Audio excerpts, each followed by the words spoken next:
3.23 और 3.24 के ऊपर फोकस करते हैं। हमारे पास एक थ्योरम है, इसी थ्योरम को हमने प्रूव करना है। तो देखिए बड़ा आसान सा स्टेटमेंट है। सबसे पहले इस तरह कर लेते हैं कि एक ऑपरेटर डिफाइन करते हैं जो कि V2W है, ठीक हो गया।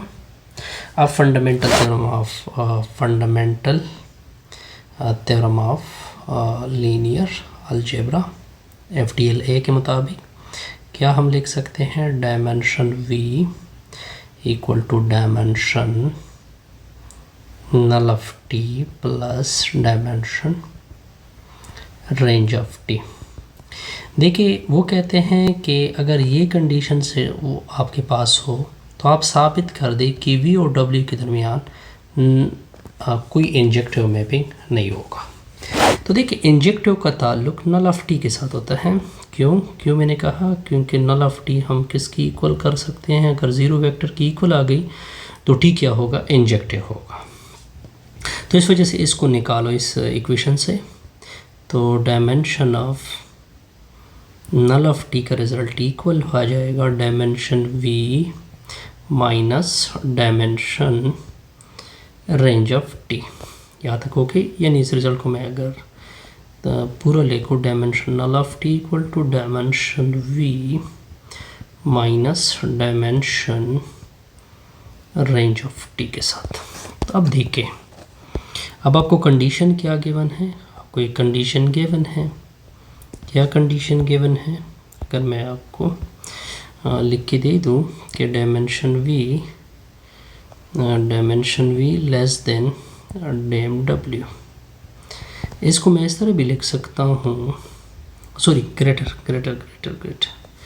ये ग्रेटर साइन है इसमें। इसको मैं इस तरह भी लिख सकता हूँ कि अगर दूसरी साइड पे से ये शिफ्ट कर दूँ तो डायमेंशन W ग्रेटर देन 0 हो जाएगा। अच्छा जी, ये हो गया। अच्छा अब इस तरह करते हैं कि देखिए ये रेंज ऑफ T है।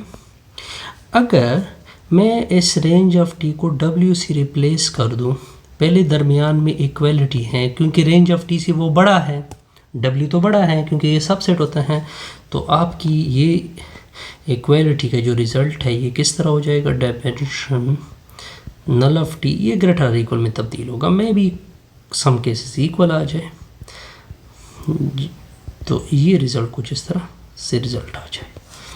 अब देखिए ये रिज़ल्ट आप ऊपर देख सकते हैं, इसकी इक्वल है। तो dimension of null of T greater than क्या आ जाएगा, 0।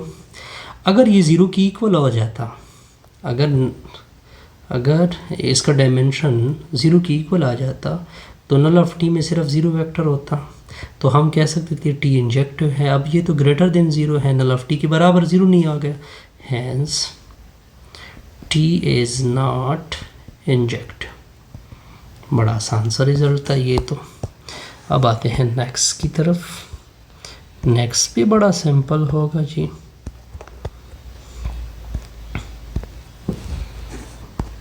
अब देखिए एक और रिज़ल्ट आ रहा है, तो इसके लिए भी हम एक लीनियर मैप डिफाइन करते हैं, L ऑफ V2W।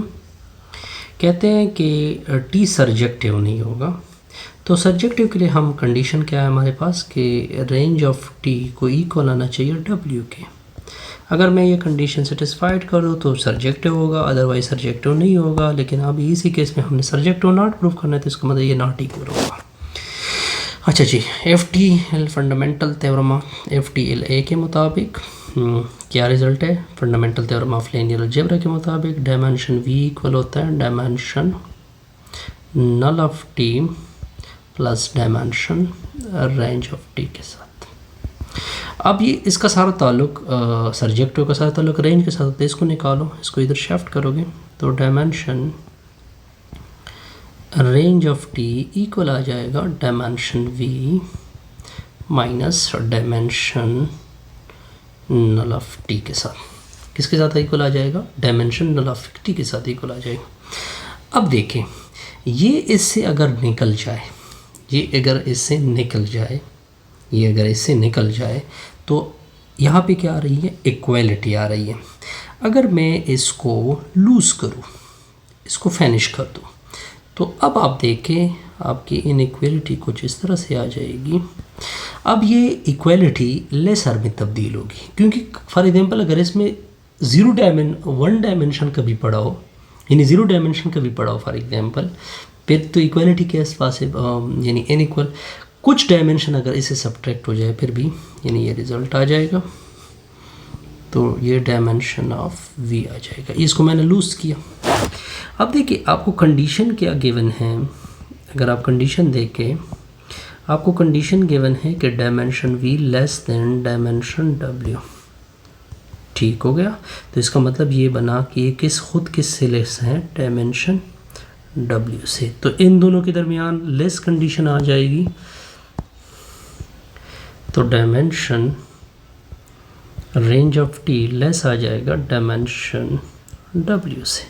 अगर ये w की इक्वल आ जाता तो हम कह सकते थे कि ये सर्जेक्टिव मैपिंग आ गई, लेकिन ये तो लेस वाली कंडीशन है, हैंस t